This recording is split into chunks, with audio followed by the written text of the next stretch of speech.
hari di Jogja cerah ya. Nikmat yang luar biasa kita diparingi kesehatan nih. Semua sehat nih? Alhamdulillah sehat, Prof. Alhamdulillah sehat, Prof. Banyak dosen-dosen yang sedang terpapar flu ya, semoga bukan corona ya.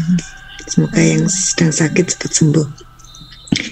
Ya teman-teman, alhamdulillah kita lanjut ya dengan kalau pekan kemarin libur. Nah, pekan kemarinnya apa validitas. Nah, insya Allah pada pagi ini kita coba masuk ke reliabilitas yang akan mengantarkan mas-mas dan mbak-mbak semoga menjadi salah satu jalan untuk memudahkan menyusun disertasi gitu nggih.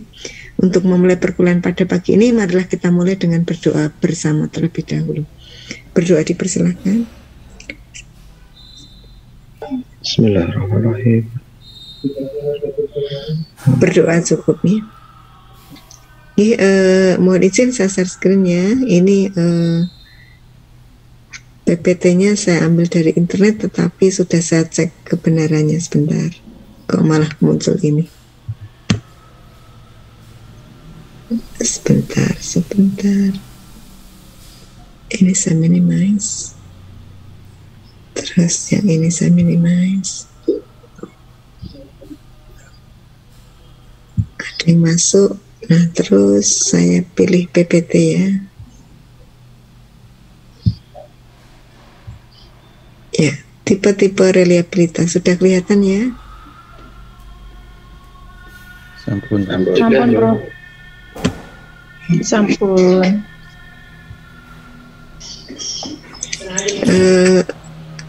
Teman-teman, ada beberapa tipe reliabilitas ya. Kalau pada rangkumannya itu nanti ada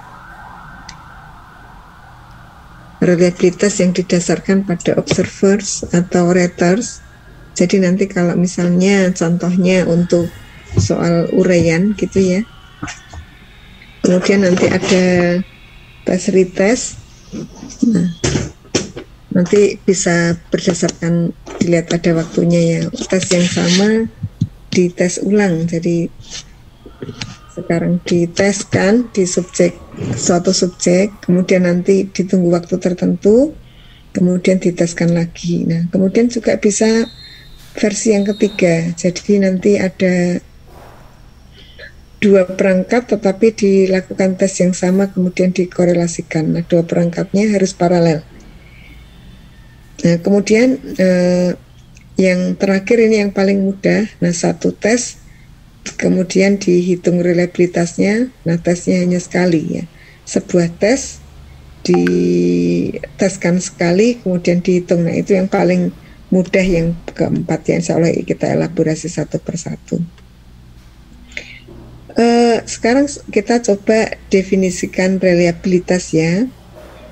Kalau reliable, nah itu tuh sebenarnya mengerucut pada konsistensi ya. Nah, kalau Mbak Tinah nanti ketemu suaminya ya Mbak Tinah ya. Nanti kalau ketemu suaminya terus tanya, nah Mas cinta aku enggak gitu ya. Besok lagi tanya lagi, nah Mas sayang aku enggak. Nah, jawabnya apa Mbak Tinah kira-kira? Hanya senyum, Prof. Senyum-senyum ya. Nah. Tapi senyum-senyum juga nggak apa-apa. Kadang-kadang ada yang bercanda.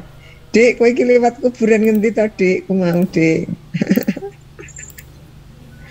Atau jawabnya apa? Ibu yang kemarin salah WA yang titip kangen kepada suaminya tapi di chat kita tuh siapa ya kemarin? Mbak Wulan, Prof. Oh, Mbak Wulan. Nah, kalau Mbak Wulan suka tanya gitu nggak Mbak Wulan ke suaminya, Mbak? Suka, Prof. Ya? Suka. Jawabannya apa kira-kira? Jawabannya sama, Prof. Ya masih lah, Dek, gitu. Jawabannya setiap hari sama, Prof. Oh, nggak dibocorin nih jawabannya apa? Setiap 5 menit tanya, Prof. Oh, makanya sampai kangen Mas Rois. Nah, Mas Iya, Rais Bro. juga harus gitu, bikin istrinya Iya, Bro. kangen ya, Mas. Sama, Prof. Iya, Prof. Istri yang mana Mas Rais? Oh. Ya, pertanyaan yang cerdas ya. Kadang-kadang tuh gini loh, Mas Rois, nanti di rumah ada istrinya, nah Iya, di Bro. sekolah juga ada istrinya, jangan gitu ya. Mas. Wah, bahaya. Enggak, Prof. Betul, Prof. Setia kok, Prof. Setia. Boten salah. Setiap tikungan ada itu. Setia tuh setiap tikungan ada gitu ya kepanjangannya ya. Betul, Prof. Iya, nah kalau tetangga saya lucu kan Ustadz kan, nah, terus kalau ditanya gitu jawabannya apa Mas Al ya? Aku tuh ya duit gombal Mas, neng sak lemari gombal kokeh. Enggak gitu ya, bercanda aja teman-teman. Jadi ketika kita definisikan reliabilitas, nah itu merujuk pada konsistensi. Nah konsistensi itu sekarang ditanya jawabannya sama seperti Mbak Wulan ya. Nanti ditanya juga sama jawabannya sama gitu ya. Nah kalau misalnya jawabannya berbeda itu inkonsisten atau tidak reliable gitu. Untuk menunjukkan reliabelan tadi, nah tulisannya ini ya, reliabilitas. Nah sering teman-teman itu pas ujian proposal, tesis, disertasi ataupun ujian terbuka itu bukan reliabilitas tapi reabilitas. Salah ya kalau reliabilitas ya, jadi reliabilitas. Nah, dari kata reliability. Demikian pula kalau ada satu objek, kemudian yang menilai 2 orang. Tidak hanya 2 orang lah, tetapi banyak orang. Nah, misalnya lomba menari. Nah, kalau mas-mas mbak-mbak dari IP gitu ya, ada waktu sebelum pandemi kan ada lomba menari, ada lomba esai gitu ya, atau lomba mengarang, membuat puisi untuk siswa-siswa SD, kan berarti biasanya penilainya banyak. Disarankan penilainya itu ganjil ya gitu. Jadi satu objek dinilai oleh beberapa orang, satu tarian dinilai oleh beberapa observer. Nanti konsistensi dari observer itu yang disebut sebagai reliabilitas gitu ya. Cukup jelas sampai sini? Atau ada yang perlu ditanyakan?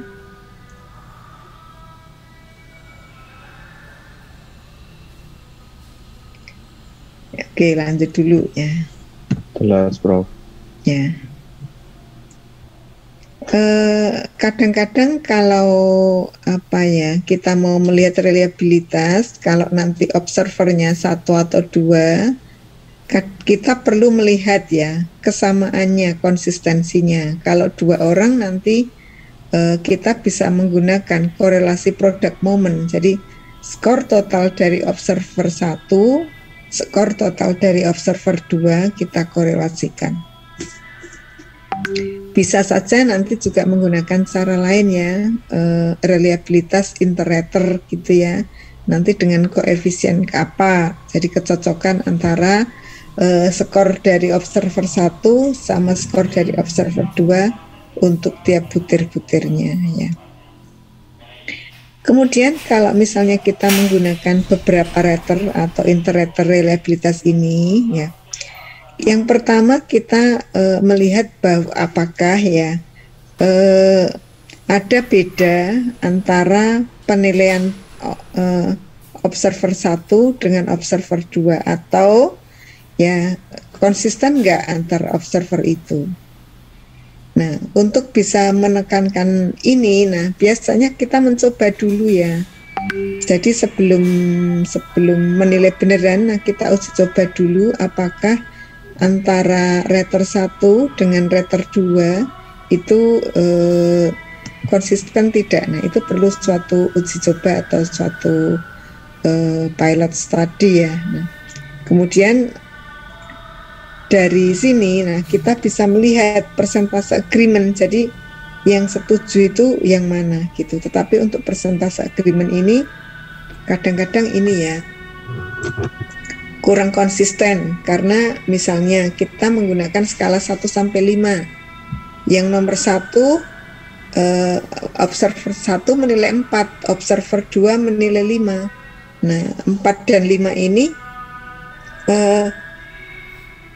secara kelihatannya itu kan tidak setuju ya, tetapi kalau dilihat dari poinnya kan saling mendukung.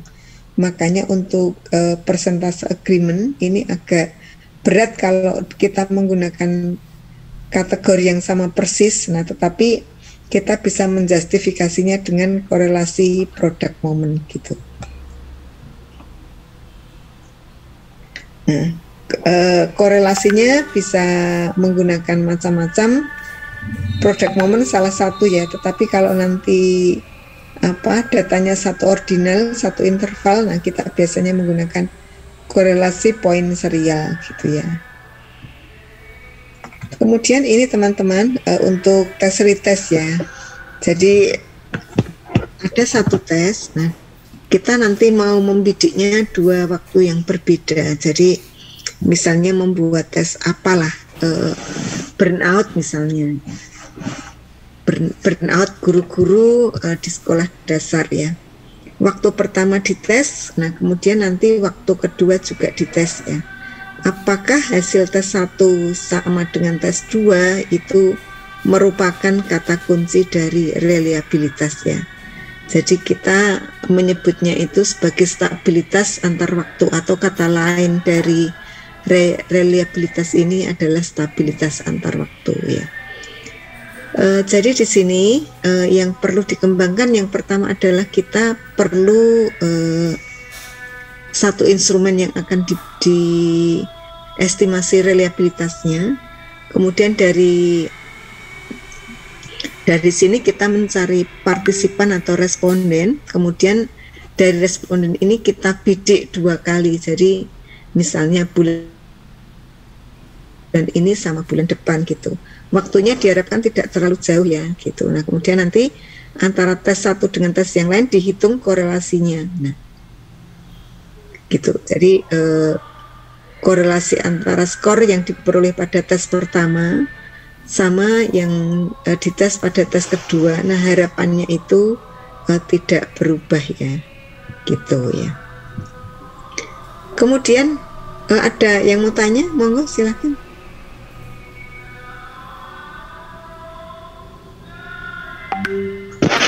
Indri? Oh ya, belum ya. Mas Abdul, saya bertanya dikit. Monggo silakan. Terkait tadi pengujian sebelum digunakan itu Prof, yang reliabilitas tadi. Itu apakah nanti ketika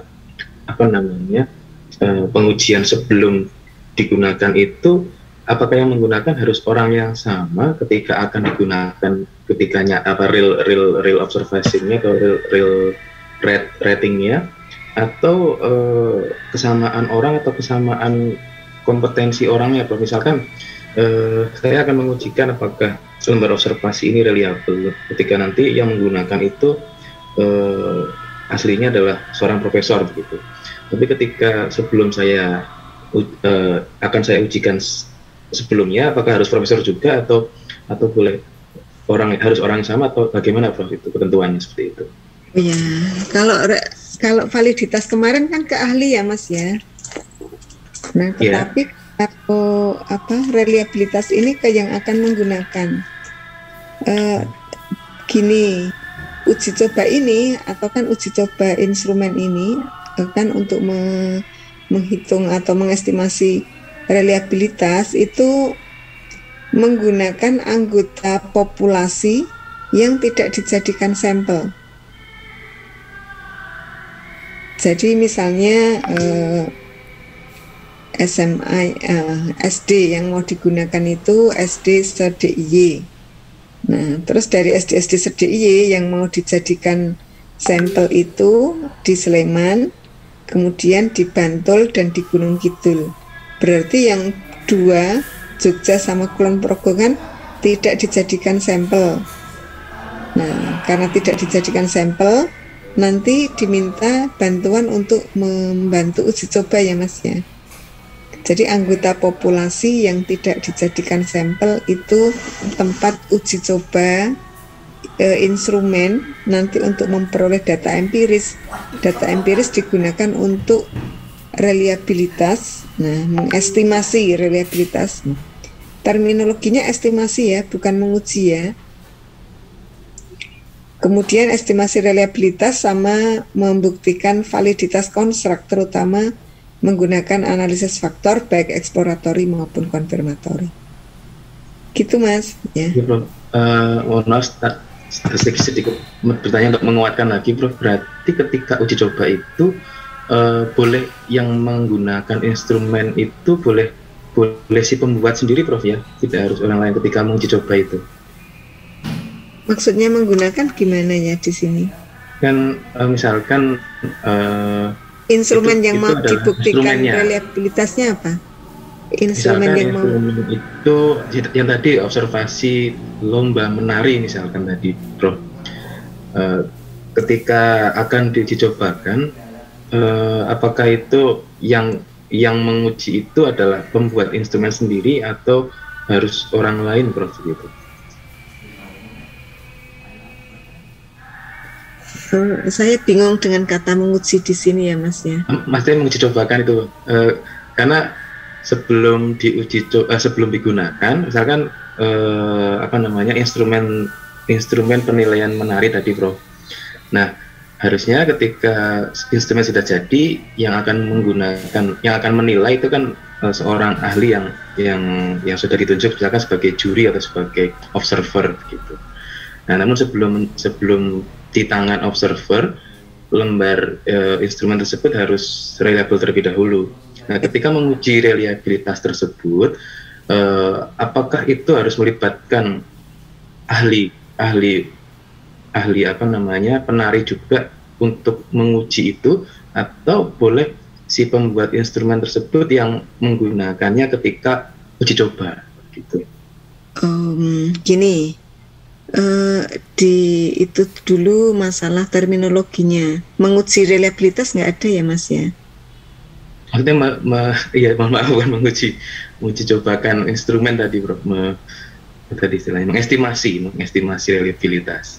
Untuk mengestimasi reliabilitas itu kan misalnya Mas Abduh bikin instrumen ini apa? Menari ya, lembar observasi menari. Kemudian dari lembar observasi menari itu, nah validitasnya sudah ya. Kemudian akan dibuktikan atau akan diestimasi reliabilitasnya. Nah, ketika akan mengestimasi reliabilitasnya, karena itu terkait dengan konten menari ya, Mas Abduh minta orang-orang yang biasa jadi juri menari untuk menjureni siswa gitu ya. Kita tidak boleh sembarang orang. Perlu. Iya. Misalnya ya yang dibuat menari ya berarti nanti guru tari atau dosen tari gitu ya. Iya Bro. Ini memang masih sudah sama seperti validitas memerlukan ahli juga di sini, melibatkan ahli juga di situ. Tapi melibatkan ahli di sini untuk menggunakan instrumen itu, ahlinya tuh bisa bukan ahli dari dosen tetapi bisa pengguna Mas, beda ya. Oh, paham Bro, paham bedanya. Validasi kemarin itu kan memang orang yang benar-benar tahu tari gitu ya, tahu tari yang dinilai apa dari yang dilihat dari sisi kontennya. Tetapi kalau pas uji coba ini, nah itu juga harus tahu tari dan tahu lapangannya. Misalnya kalau dosen itu kan mungkin kontennya iya, tetapi gimana nangani anak-anak ketika pas lomba dan seterusnya. Nah, itu kan perlu keterampilan khusus. Jadi di situ adalah pengguna ya Mas ya. Iya, siap.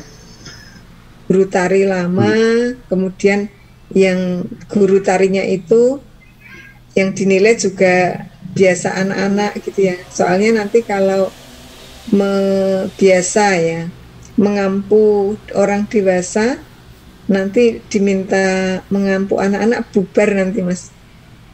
Terus Prof, berarti semacam praktisi gitu Prof, pengguna atau praktisi yang sesuai dengan bidang ilmunya. Gitu Mas Abdul ya. Ada teman yang lain? Ternuan Mas Abdul ya. Pertanyaannya, ada teman yang lain yang mau bertanya?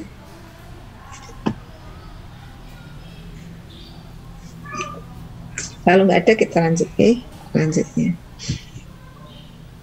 Jadi kalau yang stabilitas itu ya waktu A sama waktu B kalau yang kemarin, yang barusan, yang sebelumnya ya yang ini,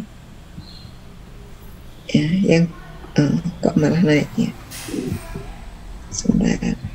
Kalau tadi apa ya? Tes A dan tes B itu stabilitas ya antara waktu 1 dan waktu 2. Yang jenis ini yang satu lagi itu kita mengembangkan 2 instrumen. Kemudian 2 instrumen ini diuji cobakan dalam waktu yang sama dan subjek yang sama. Nah, nanti hasilnya dikorelasikannya. Itu namanya stabilitas lintas perangkat. Itu ya memang dua-duanya nanti kita bisa katakan reliable. Nah, tetapi dari satu sisi, nah kita terlalu berat ya untuk membuat instrumen ya. Terlalu berat membuat 2 buah instrumen yang setara, nah semacam itu ya. Itu untuk reliabilitas bentuk paralel ya. Kemudian nanti ditesnya pada orang yang sama, kemudian nanti dari orang yang sama itu kita menghitung korelasi. Kemudian kalau kaitannya dengan konteks gitu ya, nanti akan sulit menentukan perangkat-perangkat yang benar-benar ekivalen. Nah, itu tantangannya ya gitu. Kemudian jenis yang keempat, nah ini yang paling sering digunakan ya, itu konsistensi internal. Jadi dari tes 1, tes 2, tes 3, tes 4, satu tes tersusun atas 6 butir. Kemudian dari 6 butir ini kita korelasikan tetapi di dalamnya, dengan di dalamnya. Nah, kalau di sini ya, kalau interkorelasi antar variabel kemudian di rata-rata 0,9. Nah, jadi di sini rata-rata korelasi antar butir, nah itu merupakan konsistensi internal ya di rata-rata. Jadi dari matriks korelasi kemarin yang sudah kita bikin, kemudian 1 dengan 1, 1 dengan 2 dan seterusnya, nah kemudian dikorelasikan. Bisa juga nanti dengan cara lain, yakni dibuang antara yang 1 dengan 1 dibuang, 2 dengan 2 dibuang, 3 dengan 3 dibuang, kemudian di rata-rata. Itu juga salah satu cara untuk menghilangkan ya bias korelasi dengan dirinya sendiri ya. Kemudian bisa juga korelasi antar item ya. Nah, di sini misalnya rata-rata item dengan total itu korelasinya berapa gitu ya. Kemudian ada juga belah 2 ya. Jadi ada butir 1, butir 2, butir 3 ya. Kemudian belahan 1 itu butir 1, 3, 4. Belahan kedua butir 2, 5, dan 6. Kemudian hasilnya dikorelasikan sehingga di sini rata-ratanya adalah 0,87.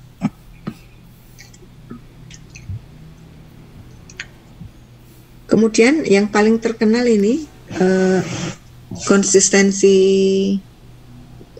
cara menghitung konsistensi internal yang paling terkenal dengan menggunakan Cronbach alpha ya. Cronbach alpha itu nanti sering disebut ya teh botol sosro ya. Apapun jenis datanya, cara menghitung atau cara mengestimasi reliabilitasnya adalah dengan Cronbach alpha. Nah ini bisa ini ya separuh pertama, separuh kedua ya. Item 1, 3, 4, 2, 5, 6. Nah 1, 3, 4 dengan 256 0,87 ya koefisien korelasinya. Begitu sampai sini ada pertanyaan? Ada pertanyaan teman-teman? Belum, Bu. Oke ya. Belum, Prof. Belum. Oke, kita lanjut ya.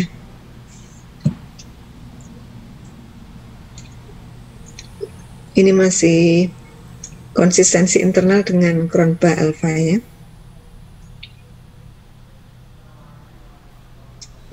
Nah, bisa juga nanti dibuat semacam split half ya, belah dua ya. Jadi nanti 1 sampai 3 itu perangkat 1, 4 sampai 6 perangkat 2 dan seterusnya. Nah, kemudian di sini bisa atau kalau kita membuat summary konsistensi internal itu bisa dilihat dari rata-rata korelasi ya antar butir, itu kita hitung rata-ratanya. Kemudian rata-rata korelasi butir dengan total, kemudian bisa belah dua ya. Kemudian ada juga korelasi alfa. Yang setara dengan korelasi alfa itu nanti ada KR20, KR21. Alfa belah 2, nah itu merupakan cara untuk mengestimasi reliabilitas dengan konsistensi internal. Bismillahirrahmanirrahim.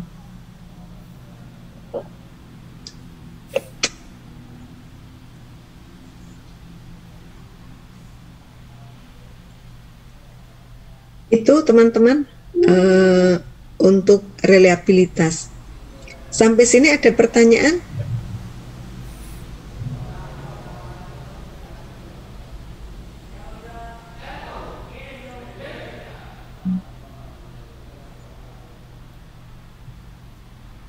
Sepertinya belum, Bro. Oke ya. Sekarang sambil praktek teman-teman, bergerak. Kemarin kan sudah ada ini ya, sudah ada judul. Nah, sekarang tolong diidentifikasi dari masing-masing judul disertasi, instrumen apa yang diperlukan, kemudian nanti dibuat kotak-kotak. Nah, cara membuktikan validitas dan reliabilitasnya pakai apa. Nah, kemarin kan sudah diberikan penjelasan minimal seperti apa gitu ya. Atau kita kasih contoh ya, misalnya ya. Saya stop screen dulu. Kemudian saya nah ini sesuai permintaan mas-mas dan mbak-mbak. Nah, sudah mulai ke arah menyusun disertasi.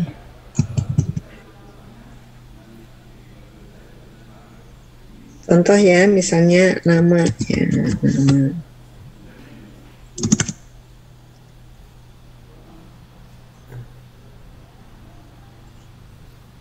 Nah, judul.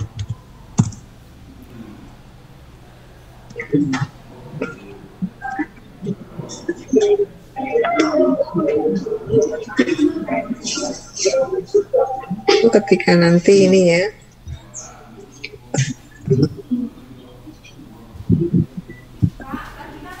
instrumen yang diperlukan untuk riset atau dikembangkan.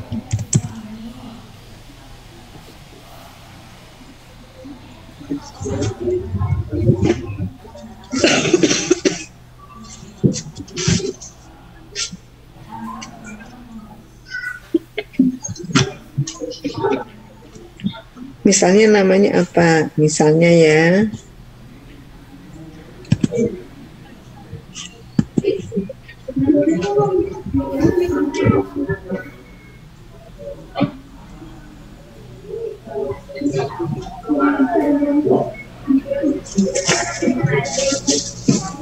oh, dituliskan indikatornya apa, sumbernya apa juga bisa. Atau dari mata kuliah lain untuk mengembangkan indikator pernah dapat?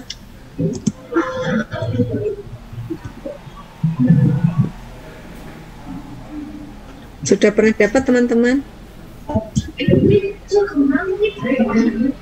Belum, Bro. Belum, Prof. Itu juga bisa sambil mencari pustaka yang benar ya untuk indikator. Kemudian nanti membuktikan validasinya gimana? Membuktikan validitasnya.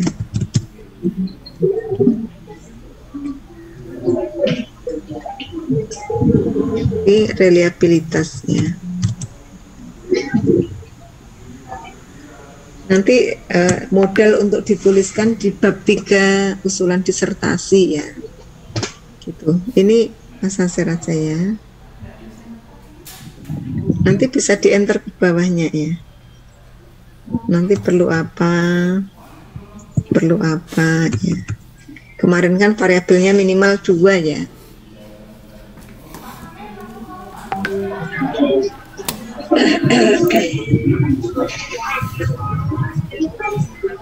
Bu Kasni mic-nya on, Bu, dimatikan dulu Bu Kasni. Kalau teman-teman mencari jurnal dengan menggunakan Scopus sudah bisa. Insya Allah sampun, Bro. Ampun, Bro. Ampun, Bro. Alhamdulillah. Menggunakan Publish and Perish sudah bisa juga. Ampun, Prof. Insya Allah. Sedikit bisa, Bro. Nggih, bisa praktek ya.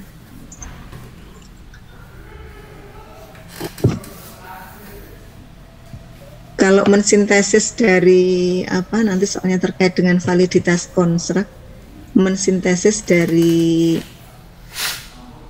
artikel yang ada untuk menjadi indikator, untuk menjadi definisi. Itu dereng. Kalau itu belum, Bro. Belum, Bro. Paling manual, Bro. Manual Iya. dan perkiraan, Bro. Dan manual memang paling bagus ya.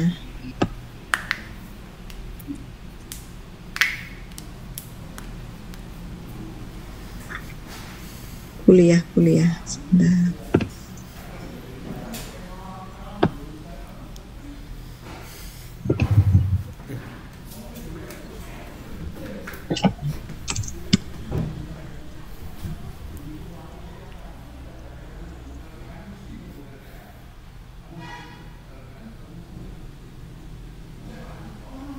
Misalnya gini ya teman-teman. Nah nanti ada ini. Kita juga bisa bikin tabel ya. Nanti membacanya gini untuk menentukan indikator ya. Hanya sekilas saja ya. Nanti penulisnya siapa ya?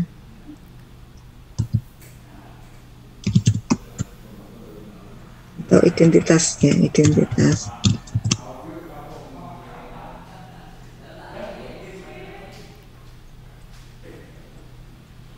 Bisa dicicil nanti misalnya ya kita mau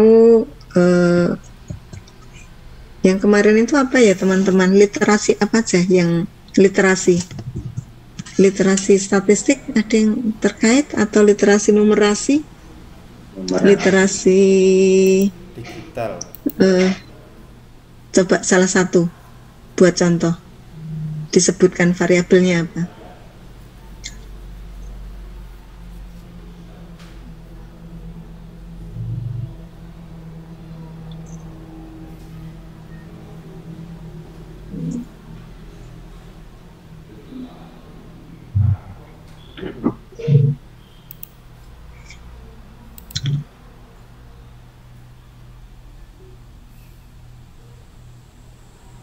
Yang literasi, Prof? Nah, yang literasi siapa saja? Literasi apa? Komputasi? Ada? Saya literasi kritis, Prof. Ya, literasi kritis. Nah, nanti ada identitas tulisan mulai dari penulis siapa, kemudian tahun, judul,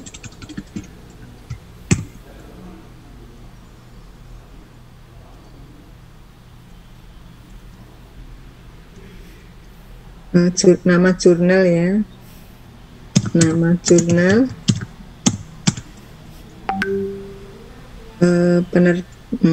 tahu nomor, terus ada DOI biar tidak kehilangan jejak ya.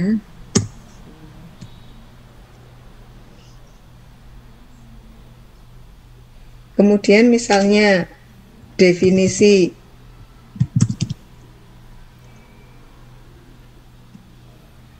indikator, nah, bisa metode, nah bisa juga nanti hasil risetnya apa. Memang yang paling bagus itu yang manual ya, karena kita membaca semua ya, metode sama hasilnya gitu teman-teman. Nah sekarang coba kita cari menggunakan Google aja.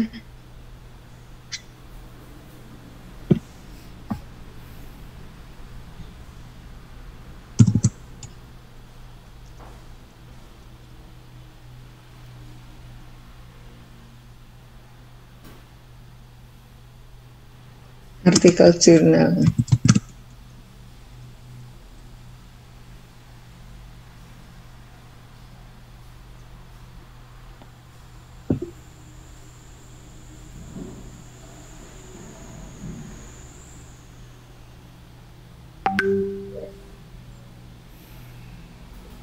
Nah, ini jurnal pendidikan ya. Literasi kritis ya.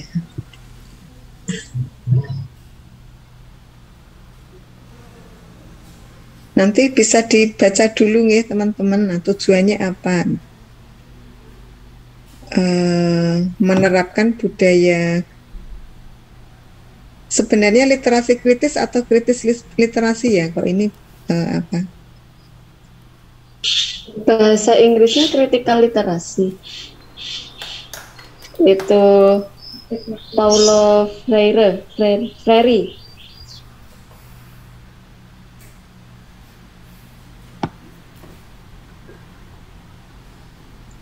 Sebentar, tak ke sini biar bisa. Ini saya buka pakai Nitro Pro.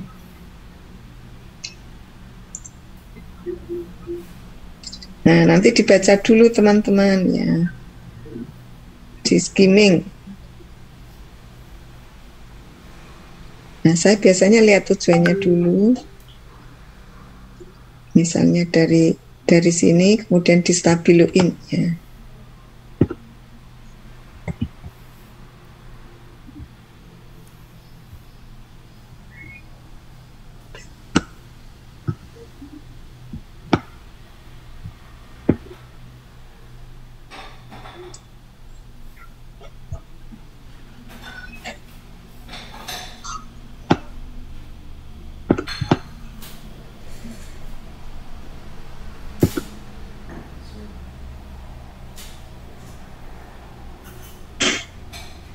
Terus stabilo yang mana nih?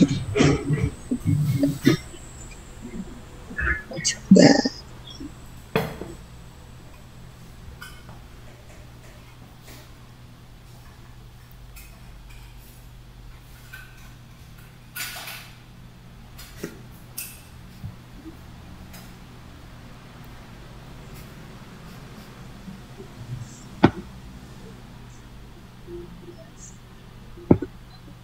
Gambar stabilo.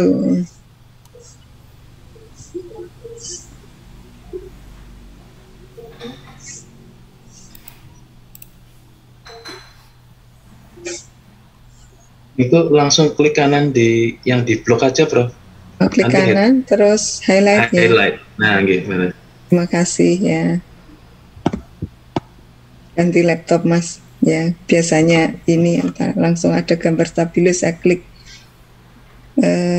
Kemudian metodenya ini juga bisa penting teman-teman, misalnya nanti kalau teman-teman mau melihat reviewnya gitu ya, merupakan explanatory ya, dan seterusnya, nanti hasilnya apa.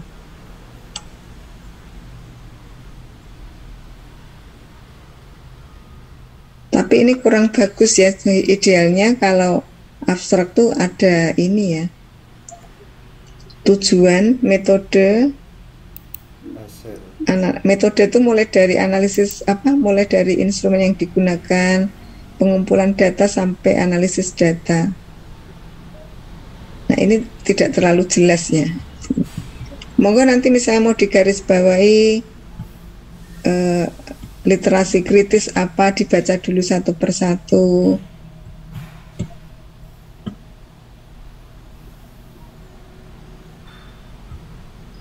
Seperti itu, nanti kemudian dimasukkan di tabel-tabel seperti ini. Jadi apa itu definisi literasi kritis, indikatornya kalau ada di situ, metodenya,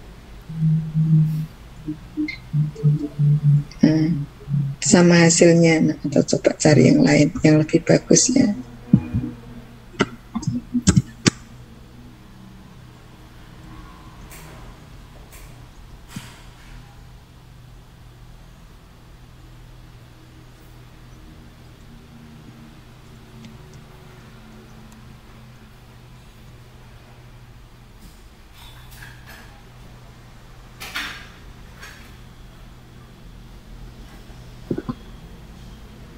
Ini malah ada jurnalnya, Mbak. Nggih, Bu. Bisa diunduh ya.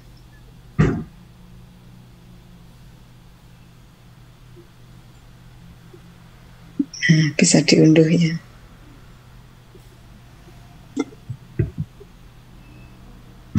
Negara mana nih?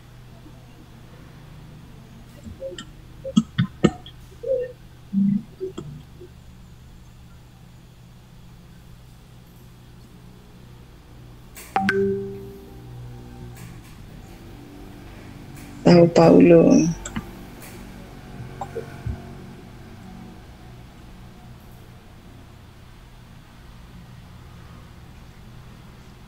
Itu kemudian nanti dimasukkan di sini, nanti bisa digunakan untuk membantu sini teman-teman, membantu indikator.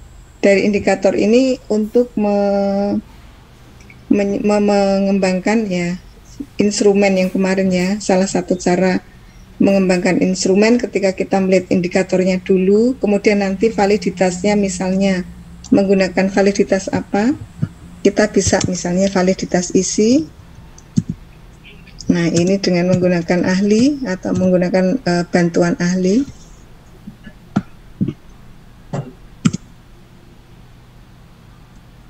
Kemudian validitas konstruk.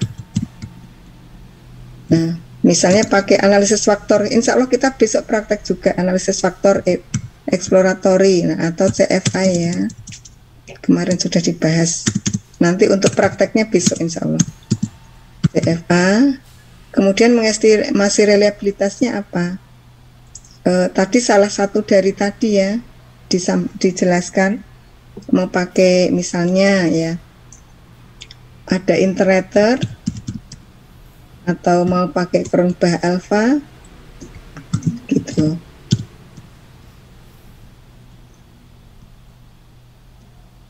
Nah, minta tolong dibuat seperti ini.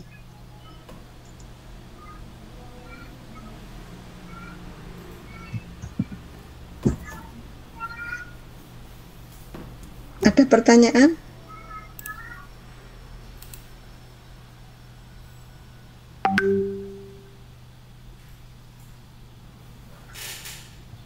Sementara belum. Monggo diidentifikasi dulu. Nah, yang kesulitan bisa disampaikan untuk validitas dan reliabilitas. nanti ketika kita sudah belajar CFA untuk reliabilitas, nanti ada reliabilitas konstruk sama ada validitas konstruknya juga. Kalau dari EVA CFA kan pasti ya validitas konstruk, tetapi dari validitas konstruk itu kalau udah ada gambarnya kita bisa mengestimasi reliabilitas konstruk.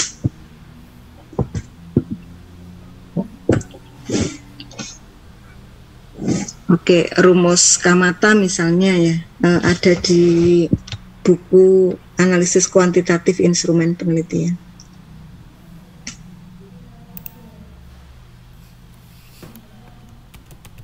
Monggo diidentifikasi masing-masing instrumen yang dibutuhkan untuk disertasi.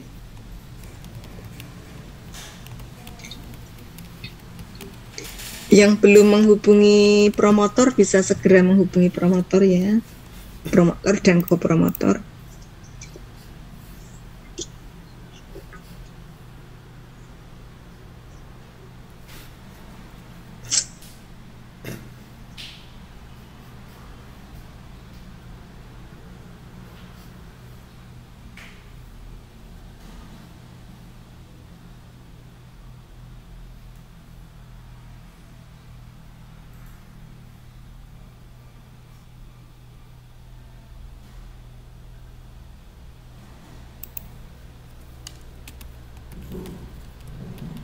Insya Allah kita besok masuk ke validitas konstruk, analisis faktor. Nah, termasuk di dalamnya ini konten untuk statistik multivariat, teman-teman. Kan sesuai kesepakatan perkuliahan statistik multivariat ini kita arahkan ke kebutuhan gitu ya, kebutuhan disertasi sesuai permintaan mas-mas dan mbak-mbak. Untuk analisis faktor eksploratory, mbak-mbak, mas-mas biasa menggunakan apa? SPSS atau software lain, atau mau ganti yang tidak berbayar? Nah, soalnya SPSS kan kita nge-crack ya. Kalau nge-crack itu ya Spanyol ya, tahu Spanyol teman-teman? Ya. Separuh Ya, nyolong. biar tidak Spanyol kita pakai yang asli. Nah, kita bisa menggunakan software gratis kalau mau. Nanti kita install sama-sama. Mau, Prof, mau, Prof. Siap nih. Oh, Prof. Okay. Yang gratisan siap. Allah gratisan ya. Spanyol itu kan gini teman-teman, nanti kalau kemarin-kemarin mungkin kita belum tahu atau tidak ada pilihan. Nah, sekarang kan pilihannya banyak. Ketika nanti mas-mas dan mbak-mbak dapat doktor, nah itu kan doktornya bersih ya, sehingga kalau doktornya bersih, nanti setelah doktor dapat gaji kan juga bersih. Jadi kita coba semua tidak Spanyol ya. Termasuk itu teman-teman pakai Skyhub ya. Skyhub itu Spanyol juga. Jadi karena kita sudah langganan Scopus, monggo cari aja di Scopus. Kalau tidak ada, tidak usah memaksa cari artikelnya, tetapi dari scopus.com menggunakan publish and perish, minimal kita dapat abstraknya ya, gitu. Jadi tidak usah memaksa pakai Skyhub ya. Itu juga Spanyol ya.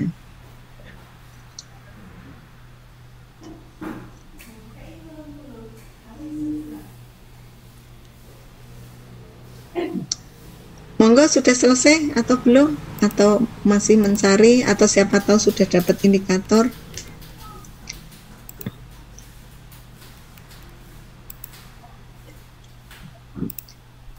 Ya, saya tunggu aja di share ya kalau sudah.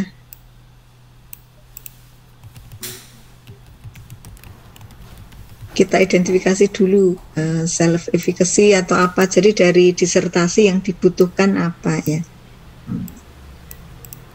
Kan pasti ada variabel yang ingin ditingkatkan ya.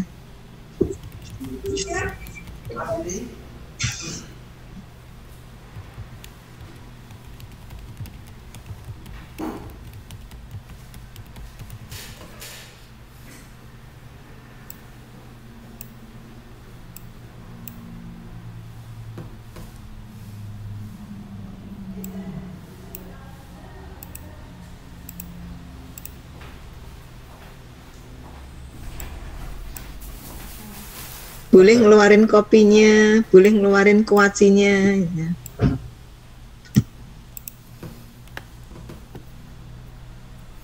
Ya, Prof. Nah, tidak apa-apa, silahkan.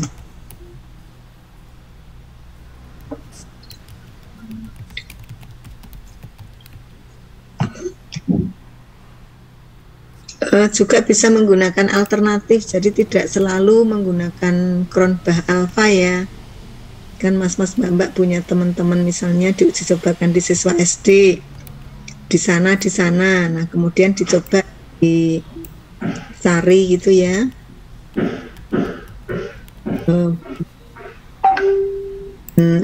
Selain tadi menggunakan Cronbach alpha, yang paling gampang bisa cari pakai tes retest ya. Kalau mbak-mbak mas-mas jadi guru kelas kan ada partner ya yang ngajar di kelas yang sama, minta tolong bisa juga ya.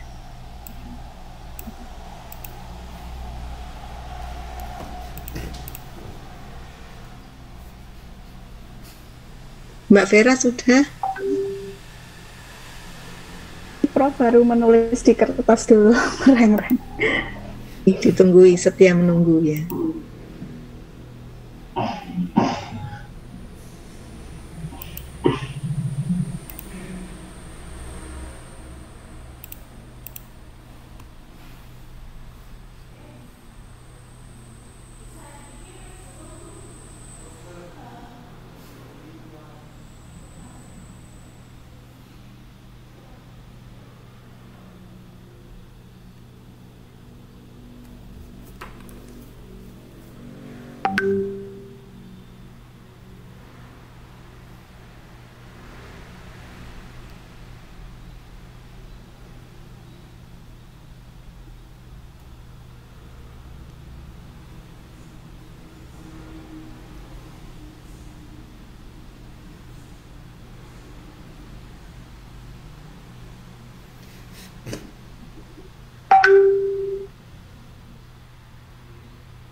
Sudah belum teman-teman? Monggo salah satu, salah dua bisa presentasi.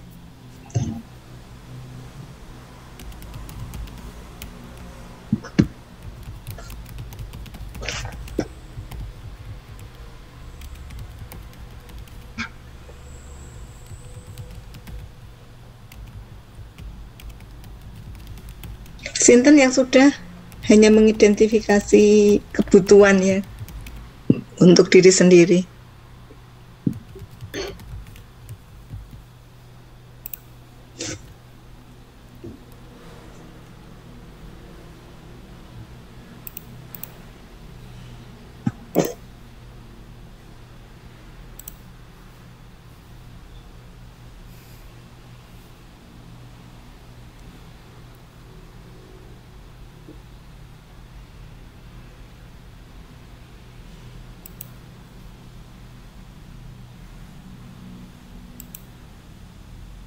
Masih bekerja?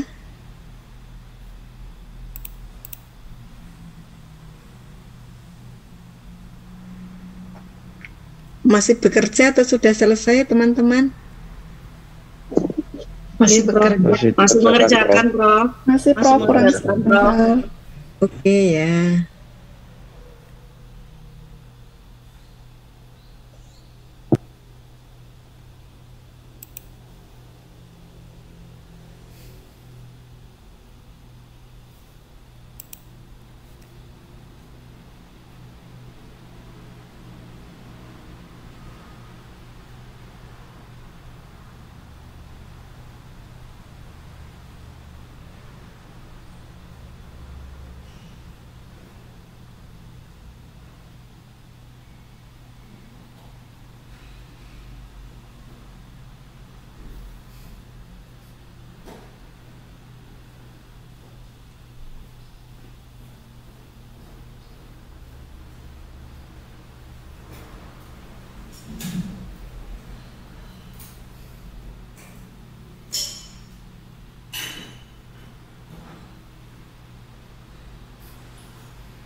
tak kira.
Prof. Herit, boleh saya share?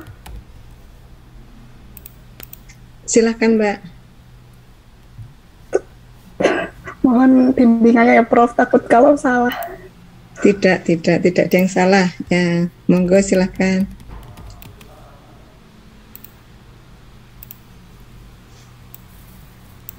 Silakan Mbak Vera.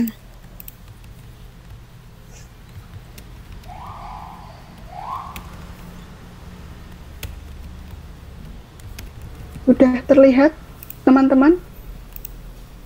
Sampun, Mbak, sampun. Di Zoom sakit Mbak Vera, monggo dibesarin ya.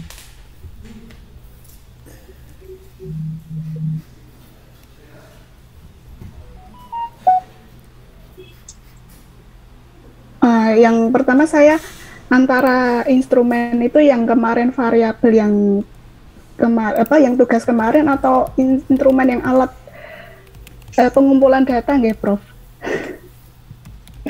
Kan yang dikembangkan apa?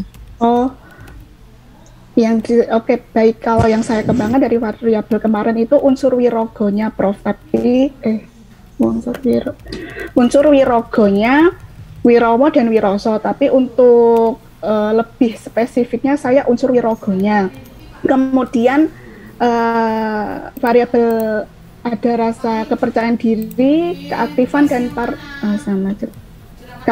dan partisipasi. Kemudian indikatornya mengenal gerak dasar tari dan pengucapan gerak dasar yang benar. Kemudian mempraktikkan gerak tari sesuai dengan iringan atau wiromonya. Yang terakhir mempraktikkan gerak tari sesuai unsur wirogo dan wiroso.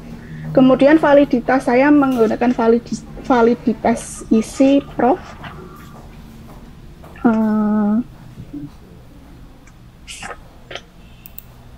Dengan dibantu dengan ahli, kemudian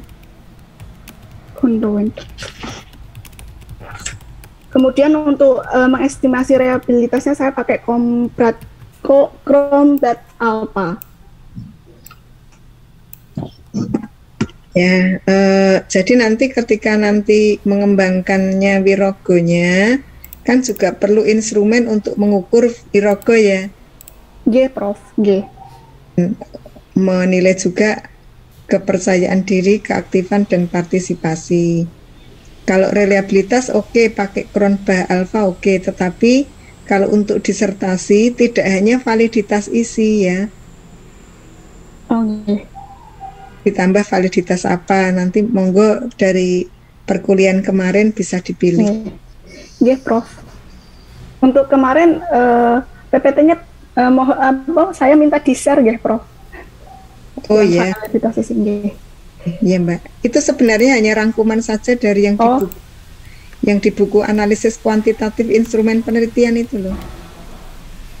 Oh, geng. Ya, Prof. Ya. Lebih enak membaca bukunya ya. Kalau yang di PowerPoint kan hanya pointer-pointer, dan dari pointer-pointer itu juga ini ya, keterangannya kurang menurut saya. Lebih enak yang di bukunya. Oh, oke. Ya, Prof. Jadi untuk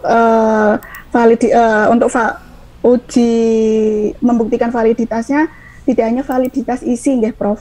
Ditambah validitas kontrak nggih. Ada apa, silakan dipilih di situ. Nggih.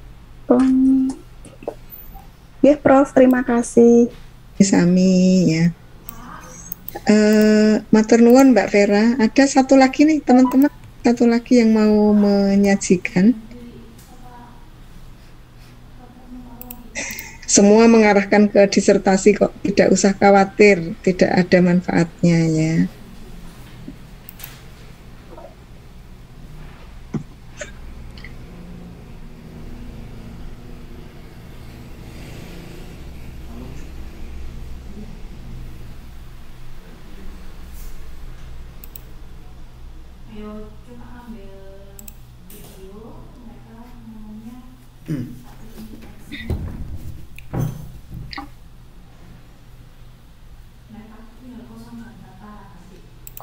Coba saya, Prof. Ya, silakan Mas.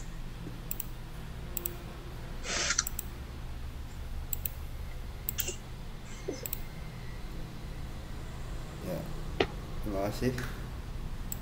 Terima kasih, Prof. Ferry. Jadi judul kami memang kemarin masih ini ya, belum menghadap penguji, promotor. Jadi judulnya Guru Sekolah Dasar Profesional Era Digital, ini grounded teori atau grounded riset. Jadi sesuai dengan yang kami susun kemarin, itu instrumen yang diperlukan atau dikembangkan memang simple ya, atau masih butuh pencerahan terkait dengan variabelnya, yaitu guru sekolah dasar profesional dan kompetensi digital abad 21, tapi ada yang mengatakan abad 21 sudah tertinggal gitu. Jadi kami butuh nanti ada wawancara mendalam, survei, observasi, dan fokus group discussion. Untuk indikatornya ada profesional, kompetensi digital, literasi digital, dan komputer atau TIK. Ini pun nanti perlu penambahan ya. Untuk validasinya tadi memang yang paling pokok karena ini memakai coding yang saya juga masih mempelajari di grounded itu. Nanti ada validasi isi ini dari ahli, yaitu ya para guru profesional tentunya, yang tidak hanya sudah sertifikasi ya atau sudah PPG, tapi yang menguasai peranti digital seperti itu, dan juga pakar pendidikan dasar, khususnya di sini ya mungkin di PGSD atau pendidikan dasar ya. Dan juga nanti ada validasi konstruk dan estimasi reliabilitasnya memakai Cronbach Alpha seperti itu. Dan untuk beberapa hal yang sudah dicari tadi, ada beberapa tulisan dan ini sudah kami susun di literatur review sebenarnya, cuman masih beberapa jurnal nasional belum mengarah ke jurnal internasional. Di misalnya Teacher Professional and Professional Development Practice in Sulawesi Indonesia. Definisi profesional ya seperti ini ya, kemampuan guru dalam menjalankan peran dan fungsinya dan bagaimana mereka berperilaku di sekolah dan dalam konteks masyarakat. Kemudian indikatornya mengarahkan siswa untuk berpikir tingkat tinggi, memenuhi gaya belajar siswa yang berbeda, dan untuk terlibat ke dalam kurikulum yang menantang dan relevan secara kognitif. Kemudian yang kedua contohnya guru yang memiliki keahlian, tanggung jawab, rasa kesejawatan, dan seterusnya. Kemudian indikatornya ya tanggung jawab, memiliki kepribadian matang, berkembang, bermoral, spiritual, dan seterusnya. Kemudian satu lagi yaitu guru yang memiliki keahlian sesuai dengan standar mutu pendidikan yang ditetapkan oleh pemerintah. Kemudian indikatornya banyak ya, menguasai landasan kependidikan, memahami bidang psikologi pendidikan, menguasai materi pelajaran, dan seterusnya. Cuman ini karena masih belum full, jadi nanti yang kurang adalah pada aspek keterampilan digital ataupun keterampilan guru dalam memaksimalkan peranti digital khususnya dalam pembelajaran. Mungkin seperti itu Prof, jika ada masukan. Oh ya, terima kasih Mas Hamid ya. Untuk ke atas, coba Mas ke atas. Karena tadi lebih ke codingnya ya, itu nanti validitas isi itu untuk angketnya Mas, angket sama observasi. Nah kalau FGD itu kan juga ada itu ya, ada bahan-bahan yang akan didiskusikan, itu juga bisa divalidasi. Jadi wawancara, jadi nomor 1 dan 4 yang perlu validasi, tapi lebih ke isi. Kalau mengestimasi reliabilitas nggak perlu kan, ini kualitatif ya. Oh gitu ya. Nanti kalau reliabilitas dengan reliabilitas pada pengumpulan data kualitatif itu dengan tanya berulang atau berbagai sumber data, triangulasi ya.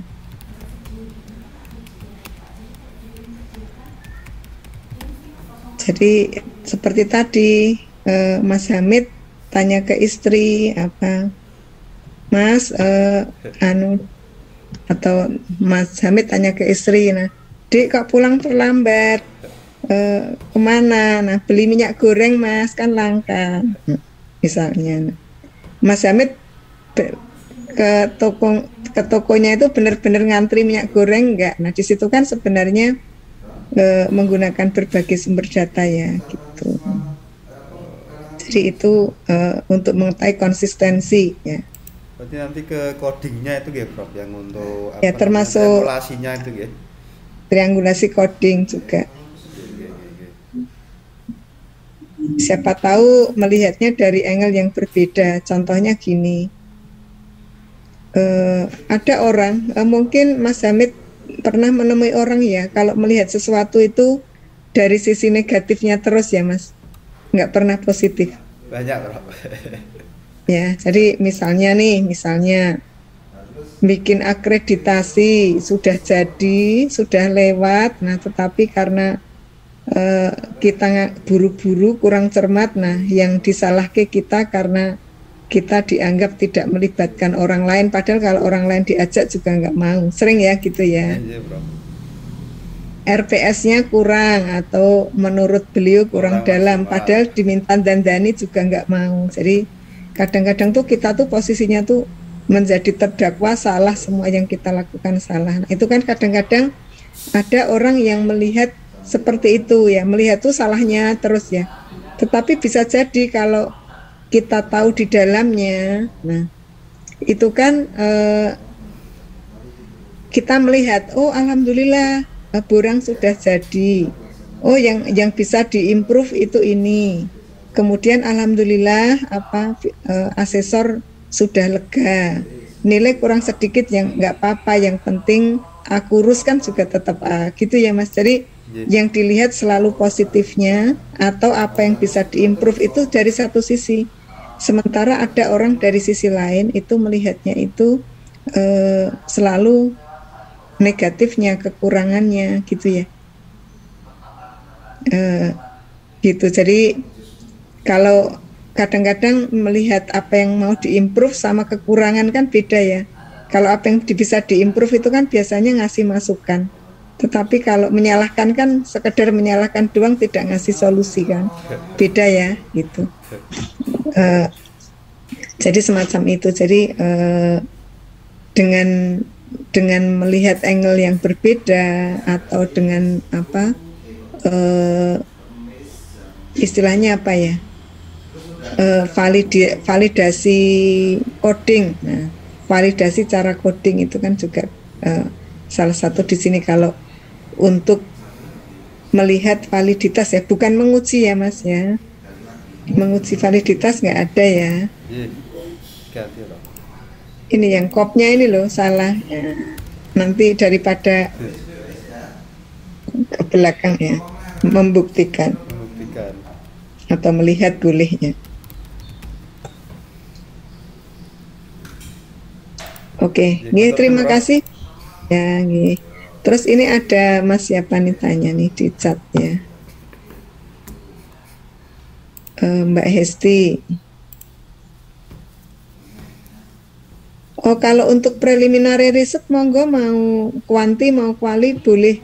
Yang penting data apa yang dibutuhkan itu sangat terkait dengan datanya ya. Silakan aja Mbak Hesti.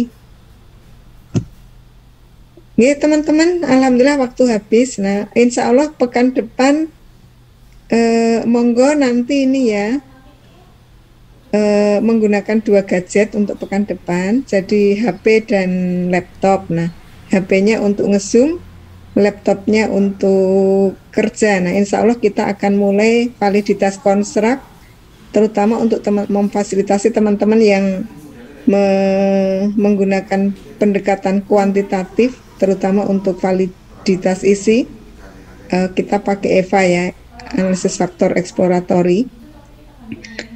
Untuk teman-teman yang kuantitatif, monggo ilmunya bisa digunakan nanti setelah selesai doktornya ya. Kita insya Allah tidak rugi ya. Jadi kita saling silang, sekarang memfasilitasi yang ini, besok memfasilitasi yang itu gitu ya, tidak keberatan ya. Oke, gitu aja teman-teman. Matur nuwun untuk hari ini. Jika ada yang kurang lengkap atau yang perlu didiskusikan, bisa lanjut di WhatsApp ya. Karena Zoom akan digunakan oleh kelas yang lain. Matur nuwun sangat. Kita akhiri dengan membaca doa bersama-sama. Berdoa dipersilakan. Alhamdulillah. Berdoa cukup. Akhirul kalam. Assalamualaikum warahmatullahi wabarakatuh. Salam sehat selalu dan penuh berkah.